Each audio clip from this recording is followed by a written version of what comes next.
The 90s were both a really evolutionary time for computer graphics as well as a really experimental time for game design. Because I was just a young nugget who barely remembers the 90s, I've gotten a hand from a sexy voiced man who actually remembers gaming at the time. I'm joined by Moriarty of Crymore Gaming. And we're looking at 5 graphically impressive 90s PC games. These aren't games that just pushed new hardware, but instead the ones that really achieved something special. Yeah, so these games are not necessarily the most impressive PC games of the 90s as a whole. You'd sort of guess that those would all be from 1999 anyway. Rather, these are all graphically impressive in their own right, or for their own reasons. You'll see what I mean.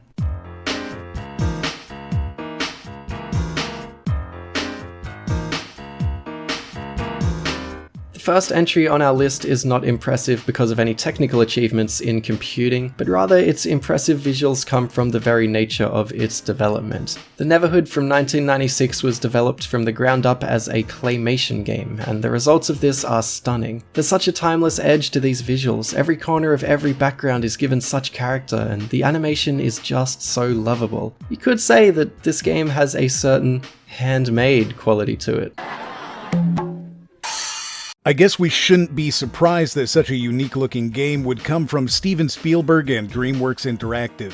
This production used up over 3 tons of clay to painstakingly photograph every single asset in the game, and is also your chance to witness the first game to ever use a consumer digital camera in a professional production. This was good enough to win them several awards for their artistic and animation achievements, and the incredible art elevates the mediocre gameplay, and it just looks so darn touchable.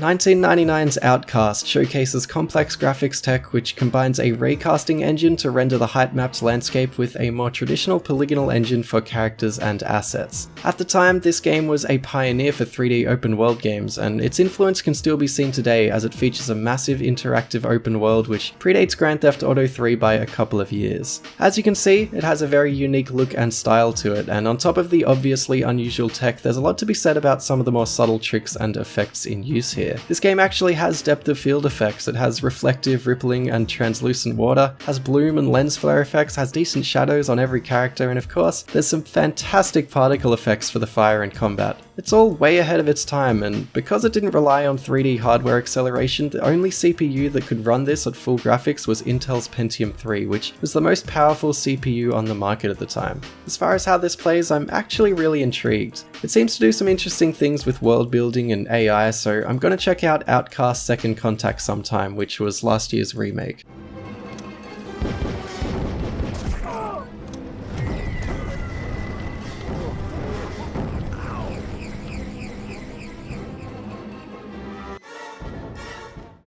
There are few games that can lay claim to as many titles as Doom.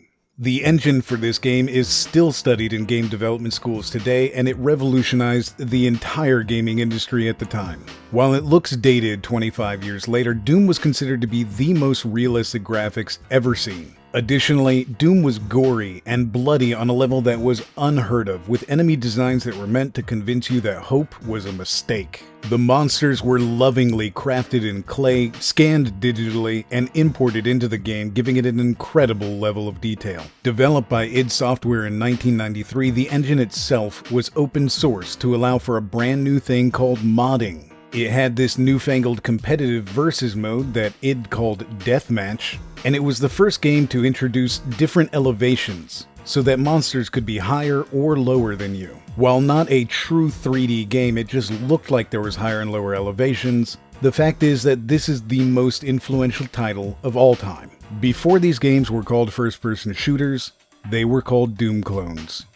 If you love hearing Moriarty talk about Doom, he just released a 23-minute video on his channel about the history of Doom and why it's the most influential game of all time.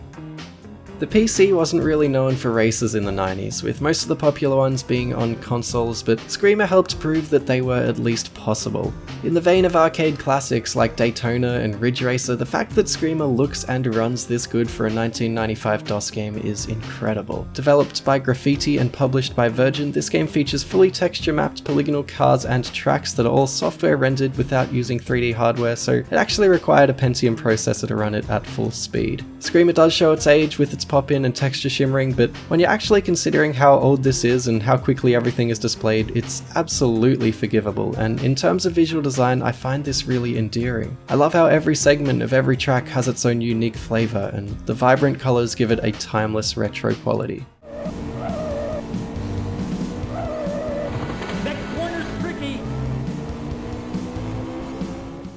It's probably not surprising that id Software, the makers of Doom, would go on to create another highly influential game, and Quake is what they came up with. Released in 1996, the success of Quake popularized polygons in character models, replacing the industry standard of using 2D sprites, and also popularized fully rendered 3D maps. It was also one of the first titles to have hardware acceleration available as an option for even prettier graphics. However, the thing that Quake is probably best known for is its furious use of pre-rendered light maps, allowing for characters to move in and out of shadows, and to put realistic lighting in the levels. This is also, ironically, what led to what is now known as Quake Brown. Since you can only render 256 colors, the developers decided to use brown for most of them, as it had the largest amount of variations for interacting with the lights. Even if you've never played Quake, you haven't resented its absence since you've probably played a game using the Quake engine. It was licensed for the original Gold Source engine from Valve, powering such titles as Half-Life, Counter-Strike, and Team Fortress Classic.